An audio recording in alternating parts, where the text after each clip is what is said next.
Baik, assalamualaikum warahmatullahi wabarakatuh. Selamat pagi, siang, dan malam bagi yang menonton.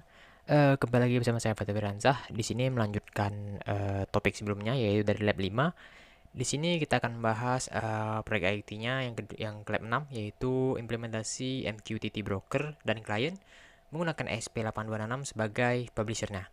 Baik, pertama-tama untuk alat yang kami gunakan di sini yang pertama ada Node MCU, lalu yang kedua ada sensor DHT11.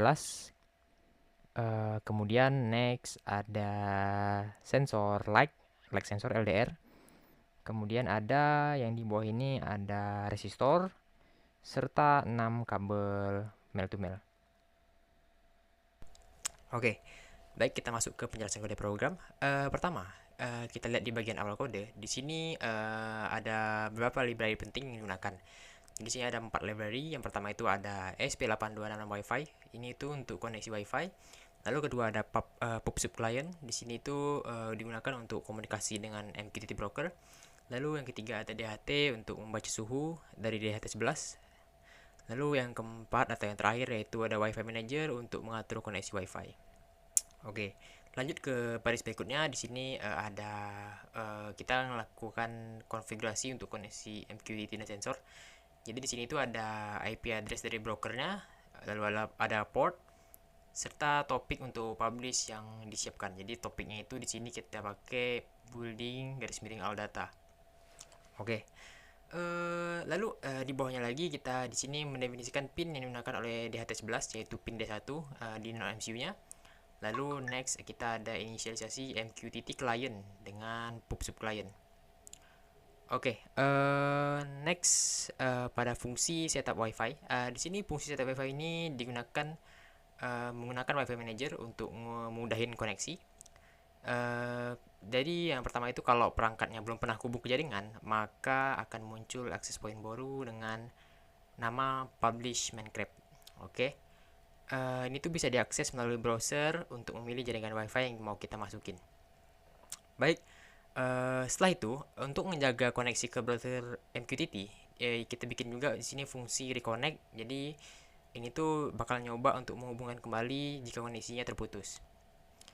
Next ada function setup dan loop. Jadi di function setup komunikasi serial dibuka dengan rednya itu berapa ya di situ?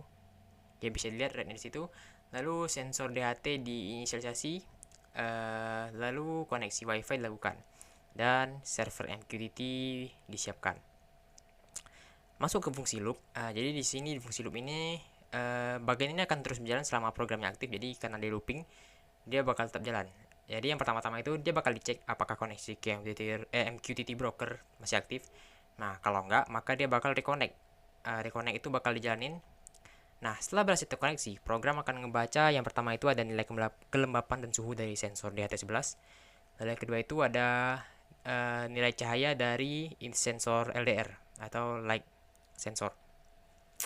Nah, semua nilai tersebut bakal digabung jadi satu string, baru dikirim ke broker MQTT menggunakan topik building all data. Sedikit disclaimer di akhir. Jadi sebenarnya data ini bisa dikirim secara terpisah-pisah. Jadi misalnya kita mau ngirim nilai kelembapan aja atau nilai intensitas cahaya aja, tapi entah kenapa ada kendala teknis. Jadi pas kami mencoba untuk mengirim secara terpisah-pisah, dia itu nggak bisa terhubung ke broker non MCU ya. Jadi kami memutuskan untuk menggabungkannya menjadi building all data. Jadi mungkin kami kurang tahu ada kendala teknisnya di kode atau kendala teknis di non MCU-nya.